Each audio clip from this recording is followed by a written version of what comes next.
Ouais, fermez-la! Bon, les petits merdeux, suite au départ de votre dernier professeur, voici son remplaçant, Monsieur Ota Sensei. Pourquoi il est parti, monsieur Weeb? Eh ben sachez qu'à cause de vous, il a fait une dépression et s'est transformé en Hikikomori.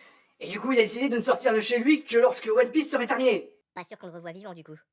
Ouais, enfin bref. Bon, je vous laisse avec votre nouveau professeur de japonaiserie. Bon courage, et tâchez de tenir au moins une semaine. Eh bien, merci monsieur le directeur, enfin je suppose. Eh bien, bonjour à tous chers élèves, je me présente, je suis Ota Sensei, votre nouveau professeur de japonaiserie pour cette année. J'imagine que tu es Naruto. On m'a beaucoup parlé de toi. Tantemayo! Quoi? Tantemayo! Bah, cherchez pas, il sait plus dire que ça depuis que Sasuke l'a poussé sur une ligne de tension. Ok, bon, vous en étiez où dans le programme? Tiens, question. Quelqu'un peut me donner la définition d'un seinen? Non? Personne? Quelle œuvre a créé Eiichiro Oda? Non? Toujours pas? Comment s'appelle le héros de DBZ? Non? Toujours pas? Écoutez... Tiens, Naruto, si je te dis Shippuden, tu me dis? Tantemayo! Bon, bah je crois qu'il va falloir revoir les bases. Bon, qui peut me définir ce qu'est un manga? Oui, Sakura? C'est une bande dessinée japonaise? Alors, effectivement, tu as raison, Sakura, mais ce serait quand même réduire le propos et on peut clairement aller plus loin. Déjà, on peut faire remonter les origines du manga jusqu'au 8e siècle, à l'ère Nara, avec les premiers rouleaux narratifs illustrés, appelés Enoki, mêlant le texte à l'image dans un parchemin que l'on déroulait progressivement, mais sans réelle notion de séquençage. Donc le terme manga est constitué de deux caractères. Man, signifiant exagéré, divertissant, et ga, signifiant dessin. On peut donc traduire littéralement manga par image dérisoire ou dessin non abouti. Le terme s'est fait connaître en Occident via les recueils de Hokusai, célèbre artiste ayant notamment réalisé, entre autres, La Grande Vague de Kanagawa. Ou le rêve de la femme du pêcheur. Eh bien oui, c'est vrai, mais attends, toi tu es... Jiraya, fâcheuse tendance à la lubricité. En effet. Enfin bref, ces recueils ont donc été tout simplement désignés par le titre Hokusai Manga. Toutefois, le terme manga a commencé à se populariser au Japon par des ouvrages tels que Manga Shakujo de Minwa Aikawa ou Mankaku Tsuehitsu de Kankei Suzuki. Ceux qui fabriquent les motos. Alors, quoi? Non mais c'est pas ça, c'est que... Trop cool, putain, ils touchent vraiment à tous les japonais. Pourquoi ils font plus que des voitures et des motos? Ah bon sang, je sens que l'année va être longue. Bon, c'est pas grave. Donc, le Japon, en sortant de l'isolationnisme, a vraiment fini par s'ouvrir aux influences occidentales. Et on vit ainsi apparaître, au début du XXe siècle, les premières bandes dessinées désignées comme des mangas. L'arroseur arrosé par Rakuten Kitazawa dans le supplément du dimanche du journal Jiji Chimpo, rapidement renommé en Jiji Manga. On se fait chier! Désolé, promis, je vais essayer d'abréger. Ces œuvres restent toutefois très éloignées du style que l'on connaît aujourd'hui.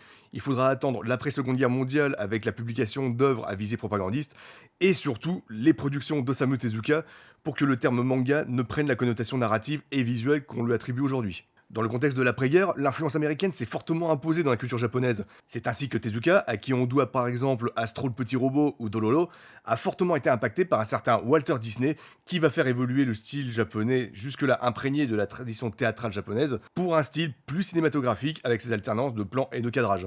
Le style graphique va évidemment aussi évoluer pour adopter les codes véhiculés par Disney, comme les fameux gros yeux directement inspirés par Bambi, dont Tezuka était un grand admirateur puisqu'il l'aurait visionné pas moins de 80 fois. Il devait sacrément aimer la chasse, hein, pour aimer regarder la mère de Bambi se faire tuer plus de 80 fois. Quoi? Qu'est-ce que j'ai dit? Laissez monsieur, son père est chasseur, il l'a forcé à regarder Bambi, le roi lion et Roxy qui en vous pour lui faire comprendre que, je cite, la vie est une pute. Ok, je vois. Bon, par contre, mollo sur les grossièretés. Enfin bon, ce motif visuel va permettre d'énormément accentuer l'expressivité des personnages et va devenir à la longue un des principaux critères que l'on associe au manga, ce qui est plutôt paradoxal compte tenu de ses origines. C'est pas plutôt parce qu'ils sont complexés d'avoir les yeux bridés? Alors ce genre de choses, ça ne se dit pas, ce n'est pas politiquement correct. Ça veut pas dire que c'est faux pour autant. Mais si les yeux sont inspirés par le style occidental, de nombreux codes s'en éloignent pour être propres au manga.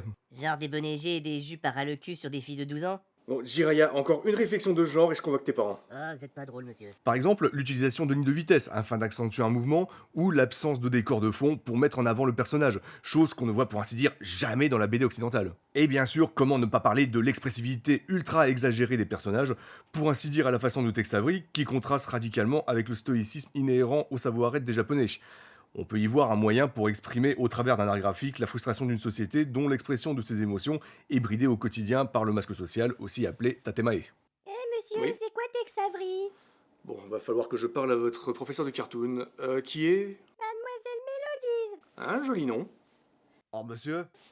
Oui, attends, que je regarde sur ma fiche... Gay. Gars, il est gay. Excuse-moi, il y avait une faute de frappe sur ma fiche. Ah pas grave, j'ai l'habitude. Est-ce qu'il y a des mangas autres que japonais? Eh bien, Guy, très bonne question, mais difficile d'être catégorique sur ce sujet.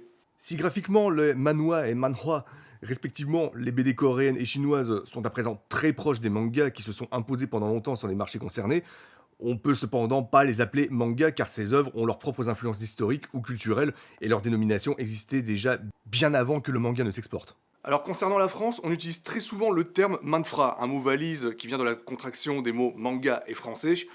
Et dans ce cas-là, effectivement, on peut vraiment parler d'un manga qui est produit hors Japon.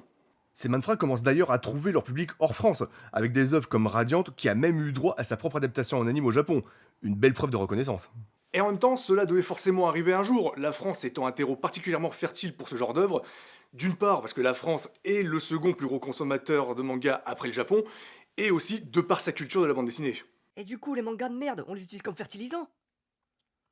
Alors Sasuke, on dit pas que ce sont des mangas de merde, on dit qu'on n'est pas le public pour ce genre d'œuvre. Ah ok, je suis pas le public pour ces mangas de merde. C'est bon pour les Naruto.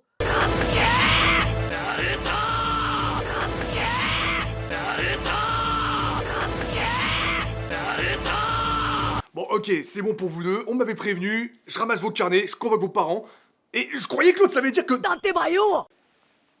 Ce qui vient de se passer est vraiment bizarre. Vas-y, tabac, je vais appeler mon ref. Il va vous fumer votre race une fois sorti du mitard. Attends, ton frère est en prison? Ce qui paraît, il aurait buté toute sa famille parce qu'il se moquait de son strabisme. Ok, ça va Sasuke, tu peux garder ton carnet, mais s'il te plaît, appelle pas ton frère. Bouffon. Pour finir, l'influence du manga au Japon est telle qu'elle constitue une culture à part entière, au point que des quartiers comme celui d'Akihabara à Tokyo y sont dédiés, ou encore qu'elle soit portée sur d'autres médias comme le jeu vidéo, les jeux de cartes, la mode, l'alimentation, ou n'importe quel objet du quotidien via un merchandising totalement délirant. Ah, fin des cours, merci à tous de votre attention, la prochaine fois, n'oubliez pas, on abordera les différentes classifications de types de manga, n'oubliez pas de réviser. Monsieur Ota, je peux vous parler 5 minutes de mon bureau? J'ai 2-3 choses à vous dire. Écoutez, votre cours était intéressant, certes, mais je dois vous avertir. Votre méthode d'enseignement ne correspond pas aux standards de notre établissement. Comment ça, monsieur le proviseur? Je comprends pas, qu'est-ce que vous voulez dire? Vous avez remarqué que nos étudiants sont... particuliers. Ah, en même temps, je suis le nouveau prof, j'arrive en plein milieu d'année, et puis bon, ils sont jeunes, ils essaient juste de me chahuter. Écoutez, je vais être très clair. Si vous n'endurcissez pas votre pédagogie, vous allez vous faire bouffer. Et autant vous dire que j'ai la flemme de chercher encore un remplaçant, alors je vous demanderai de faire un effort. Alors, avec tout le respect que je vous dois, monsieur le proviseur, vous êtes venu m'embaucher à la sortie d'une librairie. Non mais de toute manière, maintenant, hein, les jeunes, ils s'imaginent connaître la culture hentai juste parce qu'ils connaissent beaucoup de Puko, mais les vrais otaku comme nous, ils connaissent leurs classiques, Otsuki Doji, Sayano Uta, Euphoria, ça, c'est des vrais hentai. Et vous là, vous y connaissez en manga et en japanimation, je me trompe? Non, effectivement. C'est bien. Vous avez déjà enseigné à des gamins? Non, pas du tout. Merde. Vous savez lire et écrire? Oui, plutôt. Bon, c'est bien, c'est toujours mieux que la plupart des diplômés qui sortent de fac. Vous êtes embauché, vous commencez lundi, soyez pas en retard. Mais, wow, attendez! Ça va que j'étais au chômage. Justement, il manquerait plus que je doive aller dans une convention pour trouver quelqu'un d'autre. Bon, ce sera tout. Je vous conseille vivement de suivre mes conseils ou vous n'allez pas faire long feu.